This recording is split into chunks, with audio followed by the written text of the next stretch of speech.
Guys, it's been a while, but welcome back to the Irish Pod, and I'm delighted today to be joined by two-time BAFTA winning, or more than that. Just twice, but it wasn't just me, it was a team. Of It's course, yeah, but we yeah, can big you up. yeah. Adele Cutting, double BAFTA winning, audio producer, specializing in gaming, but other things. We're going to Yeah, dig into it. yeah, And your company, Sound Cuts, yeah. is what we're here to talk about, and everything Yay. audio. So maybe tell us in your own words, what is Sound Cuts? So Sandcups is an audio production company, as you said, mainly working in games. I'd say that's about 80 to 90% of our work. But we also do TV, branding, audio dramas, installations, mobile apps, basically anything that needs audio, we will give you audio, be it music, sound effects, or speech production.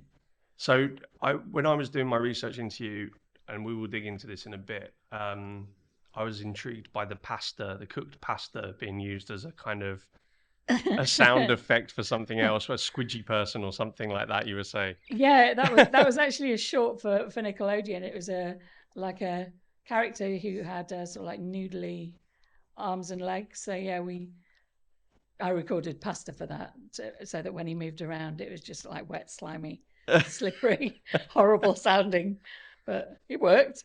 So, but what I want to do, I want to start here. So sound, we have sound and audio at our heart and our soul as this company. And one of the things we always say is that it's the forgotten sense. But Yeah, actually, we get a lot of our signals and cues and immersive experiences through the audio element yeah. to anything, whether it's a game or a TV show or whatever it might be. How important is it, and why is it forgotten? Is it forgotten, or is that just a Uh, well, obviously, I think it's super important of course? to me. Yeah. I think it's really important in games because I think, especially in certain types of games, we can actually manipulate the player's emotions, how they're meant to be feeling, and that's kind of fun to be able to do that. Obviously, telling the story, telling the player if something bad's going to happen, if they're happy, if it's romantic, totally dependent on the story. We can also give them directional information. So if you're talking about a game, for instance, we don't work on this, but Call of Duty, or you can hear where your enemies are coming from for the directional sound, and really just enhances the gameplay experience and gives you information that you need to know to be successful in the game. So for me, it's super important. Um, why is it the forgotten art? I don't know. I don't know why it is. Do you agree that it is, though? Do you agree that it's an afterthought too I often? think, yeah, I think a lot of people really appreciate good audio in games, but I think when developers make games, it's one of those things that because we're last in the chain. I mean, we can do a lot of work alongside. So as they're building the worlds, we can do the ambiences. But fundamentally, when things have to be finished before we can final our sound, Hmm. so it's quite often left till the last minute. So uh, the animation deadline was meant to be here, but the audio deadline's here, and they've run right over, and we're like, oh my gosh, you got to squeeze it in at the end. So it is. I'm not quite sure why, because obviously, if you were to release a game without any audio, It'd be terrible. yeah, so I'm not sure why. I can't answer that question. I think because we've always been the underdogs. I think a lot of audio teams just crack on. You know, Yeah. we tried making a fuss for years, and now we're just going to crack on and make it great. You know, so I've no idea why, really, because it is absolutely fundamental, especially in like horror games, for instance. It's really, really necessary. We did work on an audio only game though. That was really interesting. Really? Yeah. That was for a company called Something Else. They'd already done the Nightjar, and this was a zombie. This was quite a few years ago, probably about 10 years ago now, and it was audio only, and it was for people who were sight impaired. So the UI was really, really simple, but it really sort of like was full binaural and very specific. I think they had their own technology behind it, so you could really hear exactly where the zombie was coming from, and you basically turned your body around with your mobile phone and you could shoot it. So like, but you'd be actively moving to shoot them as Oh they my came from gosh. different directions. But that was for me a really big learning experience because I was so used to working with visuals. So if you have a giant, for instance, and you can see the giant, you'd put like a big thud underneath his footstep and some crunching of the leaves, and it just sounded like it looked. And you were like, yeah, that sounds like a giant, awesome tick. And then they had giants and other things like that in like, well, not giants, but huge zombie people. Well, that's what it looked like in my head when I was doing the sound for it. I knew it was a big zombie. Um, and I used the same tricks I did visually, and it just didn't work when it was audio only. It Really? needed the visuals to go with it. So yeah, it was trying to. It was a real.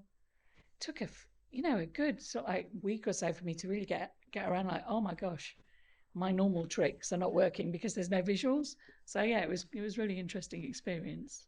I want to get into like the techniques because you obviously don't have a giant to hand that can stomp some No, leaves, so you're gonna have to be quite creative. But before we do, you worked on back in the day. Shadow of the Beast was one of my favorite games, and actually, my mum as well really got into it, really, which was it was weird. really hard. It was really hard. We actually gave up. I don't think we got past one of the levels, but that was on the Amiga. But Yeah, you worked on the sound bed for the update PlayStation. for Yeah, PS4, I believe. yeah, yeah. The exec producer who ran Heavy Spectrum, Matt, I worked with him at EA, and he really wanted us to come on board. So yeah, I worked on that. He was like the mega fan. So there was definitely lots of nods to the original sound. In Yeah, fact, there's a mode where you can actually switch and have all the Amiga sounds playing. really. Yeah, so you can literally go completely retro with it. Um, but I love that. That was a real joy to work on. We had Ian Livingston did the music for that, and we had themes from the Amiga tracks, but obviously now they're orchestrated and really grand. But it was fantastic working on all the weird and crazy creatures and ambience. It's one of those games that, to me, it was one of my favorite games to work on, but I don't think it's sold very many units, unfortunately. Oh, really? But yeah, I'm like, yeah, damn, that was good sound in that game. Well, if it's still, I'm gonna get it because I didn't realize it was re-released. But Yeah, I remember it being very very hard. I remember it having quite kind of atmospheric music in the background, and then yeah, obviously you've got your kind of slashing and yeah, all yeah. of those things. The original had huge bouncing eyeballs, didn't it? Yeah, Yeah. yeah, exactly. So when you're approaching a sound that you need to recreate and you don't have your giant that can stomp on Yeah, leaves and yeah. so forth, how do you even start to explore what that sound can Ooh, be recreated as? gosh. Just experience, or are you playing with ideas? Have you got Yeah, it's a lot of playing with ideas. I mean, obviously, um, there are millions and millions of sound libraries out there. So you'd sort of like look for something which, if it was pitched down, it would have some of the elements that you'd like to use. And then we record a lot of stuff as well. So literally, going out and sort of like, banging things together or rustling bushes or just using any sort of like bit of source material we can find. It's one of the things because obviously my kids are now sort of like 12 and 16, but they've grown up with mum being on holiday and going, oh, playing with a draw. This straw's got a good sound? oh my goodness. So yeah, and then getting my microphone out and recording it. I think we're sound collectors at heart. Anything interesting, we like to get hold of it. But so much so that now my kids will be walking out and my daughter will go, Mum, listen to this. What do you think of this? And she'll just sort of like, different squeak, Mum. So they're very aware of sound now. But yeah, I'd say we're sound collectors and we just love playing with it, just manipulating it, simple things like just pitch shifting. But there's hundreds and hundreds of plugins where you can just mutate your sound and just stretch it within, an inch of its life to get all these crazy weird sounds. I think it comes from experience that Yeah. what'll work or what elements you can, like the pasta, knowing what you can put together potentially to make things work. So you constantly out and about, just kind of with what equipment are you using? Well, I mean, there's loads of high-end Yeah. things, but generally I just use a Zoom H4n because it's Right. super Yeah. small and you can just throw it in a bag. So it's, it's perfect. You can attach proper, like higher end microphones to it, but that's what I use generally. Yeah, and you're just on the hunt constantly for inspiration, and now you've got a team of researchers that so Yeah, happen to be your yeah, they kids. love it. They come out, they point things out to me, and just I think it has made them more aware of sound. Like we were out and there was a waterfall, and I was recording it from one angle, and yet my son was like, "It sounds better over here, Mum," and so I had to okay, so I had to go around that side and record it from that angle because it does sound completely different. And where were we? We were in I think it might have been was it Bushy Park? And they have this garden, and it's got this beautiful garden, and it's got some water that runs down and runs round. And a really weird phenomenon as we were walking past it, they had some walls, and literally it was really loud, and then all of a sudden the sound completely stopped. Really? And then when you went a little bit further on again, you could hear it in the distance. It was really bizarre. And yeah, the entire family were just walking and So seeing there's where the something sound about stopped. where the Yeah, I think it was frequencies were running off the to. Yeah, acoustics and of that specific area. But it's a weird.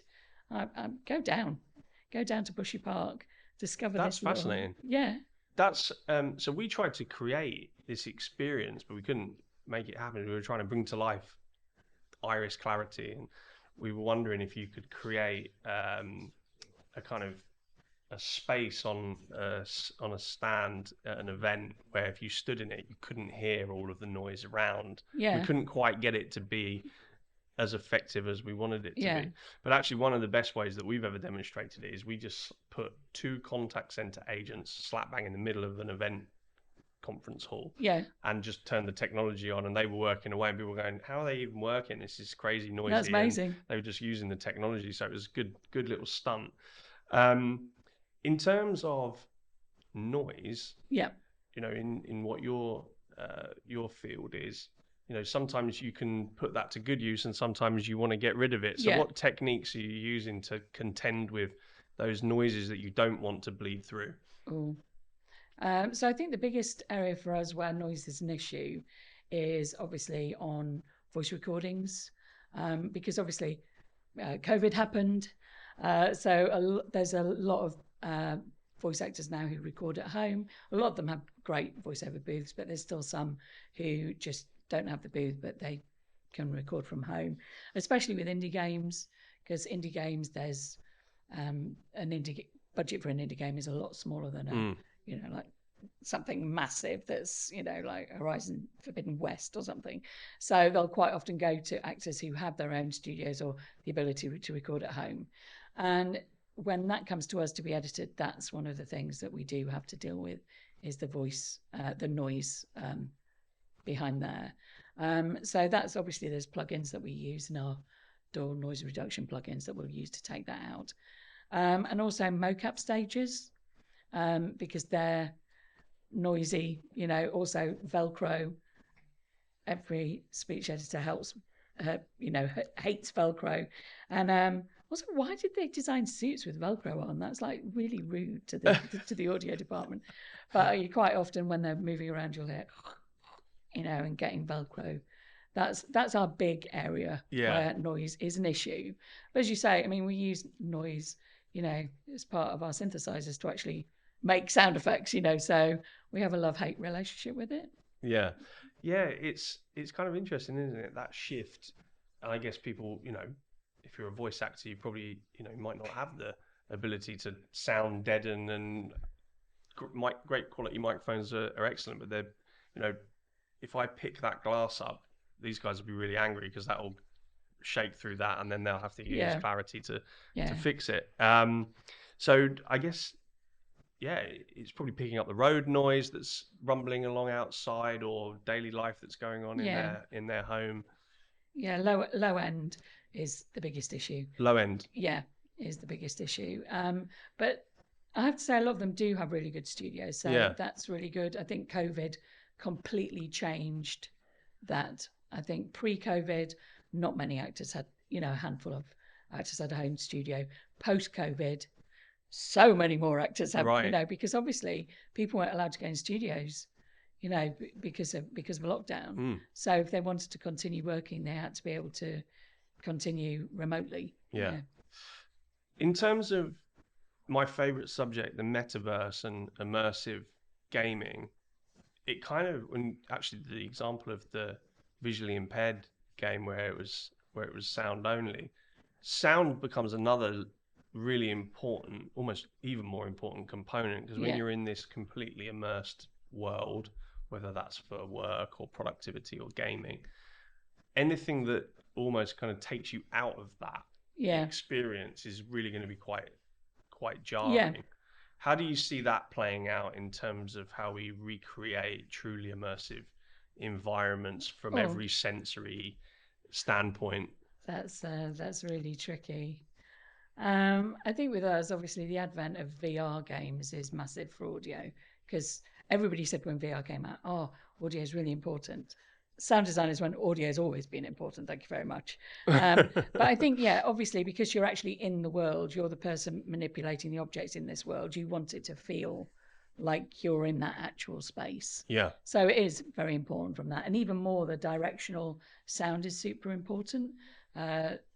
Because you can't just have sort of like a stereo sound with no location. It needs to be definitely bedded in sort of like specific locations. So yeah, I mean it does, and you don't want other sounds creeping in,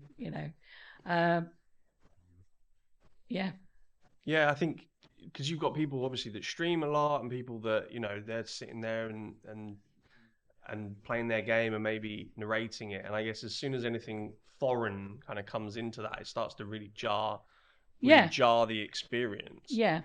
It's funny though, because when you do watch streamers, obviously they'll have the game sound on, but it's quite often very low compared to their own voice. Mm. I do think it would be more, but then I'm the person who's done the sound that I want them to hear. You But want to hear the sound, I right? want You to want to hear hear the your sound. artistry at Yeah, work. yeah. I want to hear that. I don't really want to hear what's going on in their room. Although I appreciate they need to talk. It's what's getting people to watch their channel, isn't it? So Yeah, yeah, exactly.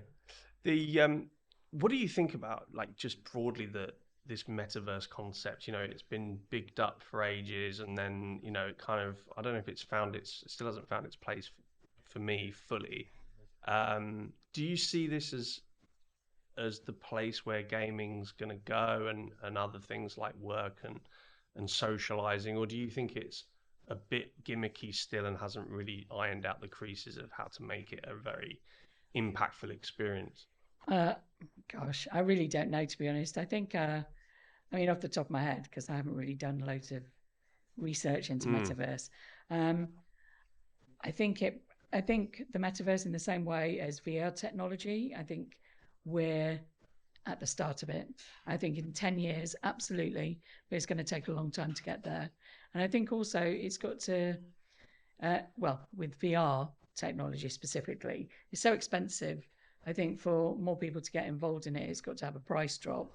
But until lots of people do get into it, then the price drop can't happen. With the metaverse specifically, well, I don't know. You don't know where it's going to go, really. Yeah. There's so many different ways. It's all felt a bit gimmicky to me, and to be honest, the experiences that I've had with it have felt fairly visually quite striking, but the Yeah, other bits of the experience, and actually sound has been one of the most disappointing components to me. And it's almost like overdone, where the directional thing's a little bit, doesn't quite sync with the other yeah, senses, and then it all feels a little bit queasy. yeah. Do you want me to turn this off? Sorry, I've just realised my phone is ringing. Oh, that's all right. I'm We can so clear that. sorry. We can clear that right out Just of here. stop it. It's This is irritating. your daughter telling you all the things that she's bought from auction Probably, street. probably. um, so sound cuts, 15 people strong, Yes, mix of full time and contractors. Yeah. award winning. What did that Yes. mean to Oh my win and be God, just so recognised? much. Just so much. I mean, the Tigra Awards that have just gone, that was just amazing. I think when you've built it yourself and it's your company and people are saying your company is good, your peers, that's what's amazing. It really is. And also winning the best sound design for the Quarry. I mean, that was a real labour of love Hmm. for us. So the fact that people liked it. It was a real, yeah, I thoroughly loved that project. But yeah, when it's your company, it's even more, it's your baby, isn't it? And Yeah. you you want people to think your company's good and know you're doing a good job. So yeah, I loved it. What's the process for you when you get a brief? Are you presented with a very detailed brief? Do you have to help them along? Oh, What does it look like? oh, it totally depends on the client. So for the quarry, um, that was very much. I spoke to the creative director, um, and he gave me a few things that he specifically wanted. So he really wanted juxtaposition. So something horrible happens, and you get a perky little tune. He wanted that sort of like slap in the face. Yeah. So for example, in the quarry, there's a character called Jacob. He's one of the first people who can die, and he dies pretty horrifically. And so we chose to put this track, "Life's Too Short," which is like this 1960s, but life's too short, realize, and it made me laugh every time. But however, I know that a few people didn't like that. I think a few people really invested in the character and found that rude, that totally inappropriate. But that was actually a design. So for that, there was key things, but then he wouldn't specify that's the track I had to use. And then we'd just start creating it, and then he'd obviously give feedback, but really he didn't give us a list of, I need this here and that there. It was really just left to us, Yeah. and we just built up the soundtrack. But conversely, we'll work with other people, and they'll be like, so we got a small gig through recently, and they said, here's a list of all the sounds we need. Right. And it was like, great. And then we played the game, and it was like, a lot more than they needed, so much more than this. So it was like they requested a couple of footsteps, and any sound designing game who's worth their salt knows you've got to deliver a lot more than 2 footsteps for them to feel natural. Otherwise it's just very repetitive, and Clip clop, clip yeah, clop, clip. it's very sort of like PlayStation 1, to ask for a couple of footsteps. Yeah. So, and also you need the cloth, for the character moving. It's not just footsteps anymore, it's the whole shebang, what they're wearing. And so we'll sort of like go back and say, that's great, we can do that, but here's everything else we think you need. And then they come back and say, no, we don't want that, just give us the list. Or actually, yes, can you do that for the same budget? So it's very different. We've got, like with the Corey again, and As Dusk Falls, we integrated it all. So you have middleware like WWise or Fmod, which is what we put the sounds in, and then we can tweak. So we have RTPCs linked to distance, and we can change. So as you walk closer to an object making a sound, we can affect the EQ or the volume or any of the audio elements of that sound, depending on how close you are or how far away you are. And you do that in WWise. And then WWise is linked to Unreal or Unity, which are the game platforms. Or some people have their own bespoke engines as well. So for those, we did everything. We designed the sound, we put them in the middleware, get it working in the game. We did the whole thing. Other companies will say, just this is the sound effect list, send us these sound effects and we'll put it in. Some people want us to just do one area of the game. So here's this one specific area. Here's a really detailed brief of absolutely everything, a detailed brief of how we want you to put it in WWise. But we'll just work with the client however they want to work. I mean, we'll always say it always sounds best if we can either embellish lists and then put it in and make it sound good. Yeah. But similarly, if people don't want to do What that, you said earlier, right? You want the pride as well of delivering the exceptional product exactly. and letting you you don't do want your it to best sound work. rubbish, and that's why you want to have control over it. Yeah. I mean, there have been games where we have thrown it, sort of like throwing the sounds over the fence, but we do say, please send us a capture so we can say, no, that's not right, you need to change the volume on that. I think if you have conversations with them, about, we just want it to sound great, I think they're more open to it. Yeah. Or at least so far, Touchwood clients have been appreciative of that. Yeah. And And what next for the company? Do you continue to grow? Are you, is Oh, this something where, oh, global domination in yeah. gaming sounds? When it started, I was like, yeah, I'm a megalomaniac and I want to take over the world, everything, all things sailboats. Um, I don't know. Oh, I really don't know. That's a tricky one. I think the thing is, I want to be able to carry on working on sort of like the really big gigs, Mm, sort of like the AAA titles. That's great. But also, I find a lot of the exciting games are actually indie games. So, as Dusk Falls, that started off as an indie game. It got funding. Um, and they were doing something completely different. Like the storyline for As Dusk Falls, it wasn't your standard game storyline. mm, It's much more like my friends who don't play games. It would be interesting for them because the story and the narrative is more in line with sort of like what you'd see on a Netflix TV show. yeah, And so that, and it's, oh my god, have you played it? Play it, because it's so emotional. It's all human relationships and it's heartbreaking. I mean, it really is. You feel emotionally drained. yeah, But another area that we've just come to, we had our first experience with it last year, was audio dramas. yeah, And that is one thing, I suppose, in the same way as the audio only game excited me, the audio drama really excited me because, again, there was the tricky part of there's no visuals, so we're telling the story.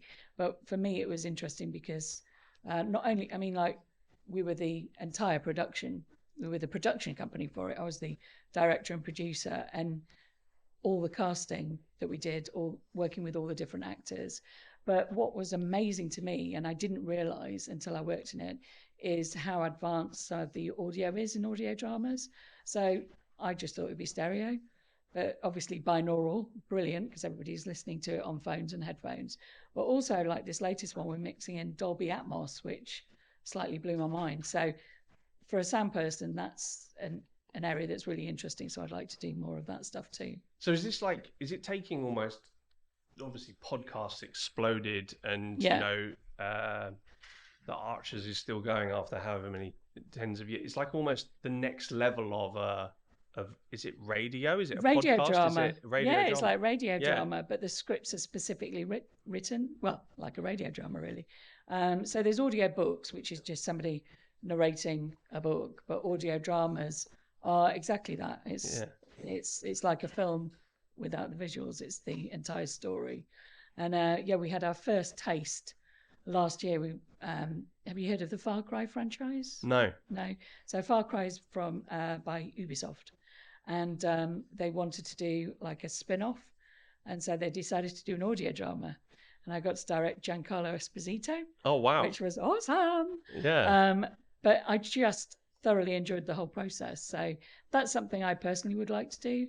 um, yeah, so hopefully that's where the company could go. It kind of one of the big things at the minute is The Last of Us on Yes, Atlantic see, I HBO. love So, that. and that's like a game that's spun off into So a it's, into an but what I epic love TV about series. that is they've actually got people from the game team who are looking after it, so the exec producer. Right. So it's actually, it really represents it. It's still got the same feel and it's true to the game. So for me, because I loved The Last of Us, so for me, I absolutely love it.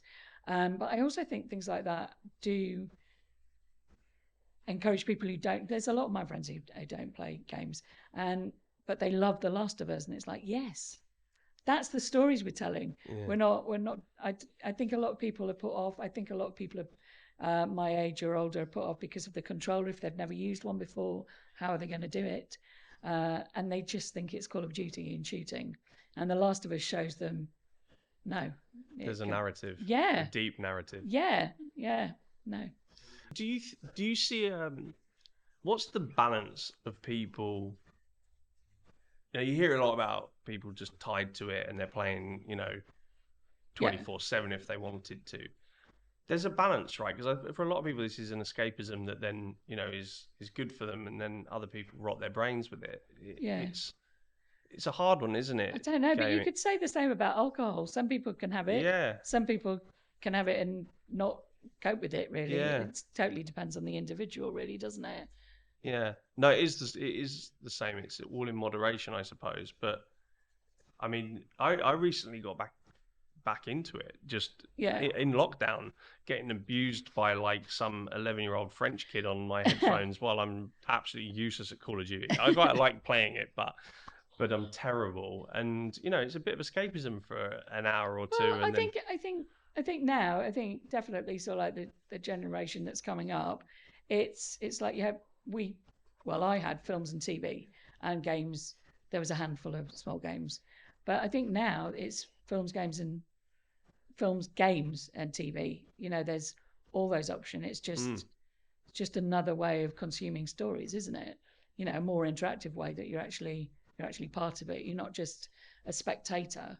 You're actually in the world. It's you're experiencing the story mm, differently. So I think, and also there's so many different types of games. I think people who criticize games don't know games. You know, they don't see all these beautiful stories that can be told, all these beautiful indie games, you know, all these amazing horrors. You know, I think it's they're speaking from a position where they don't have the information. yeah, Yeah. yeah. So they're just making it bad. They're putting it in the bad box. Yeah. Adele, thanks for joining us today. Been absolutely My fascinating to pleasure. hear about it. How can people find out more about sound cuts and about you? Maybe they've got an indie game idea in their mind and they want to lay a Yeah. sound bed. What do they Yes. do? Uh, well, you can contact us through our website, which is soundcuts.net. Or if you just look at Soundcuts on Twitter, I'm on there too. Excellent. Guys, thanks for joining us on the Iris Pod. Sorry we've been away for a while. We're back. Adele, thank you so No much. problem. Thank you. See you soon.